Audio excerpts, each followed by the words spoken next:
Na kung saan mapupunta. Yan guys, tuto tayo ng french fries. Ayan, di na tayo bubili ng french fries sa mga bilihan. So, gawa na lang tayo sa bahay para makatipid. Ayan. Panoorin nyo guys hanggang dulo ang aking vlog at meron akong i-reveal. Joke. Ayan dyan guys, maglagay konting asin. Ayan. Maglagay tayo ng strainer. Para yung mga batay na makakain ng maraming mantika. Maglagay pa tayo. Yan guys.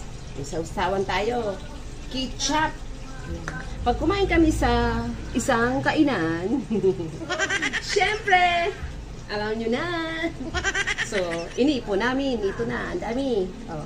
Ilalagay ko na sa lagayan. O, para hindi masayang. Kaya kayo, pag meron kayong kinainan at may mga sobrang ganito, alam nyo na kung saan mapupunta.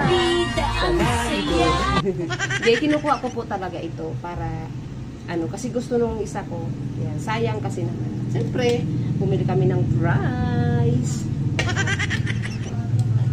Gagawin ko na tong sausawan. So, yan, may mga free. Siyempre, titingnan nyo muna kung expired na ba siya o hindi pa. So, meron na tayong instant sausawan. Tadaan! Thank you guys for watching. Follow for more and subscribe. Don't forget to subscribe. Thank you.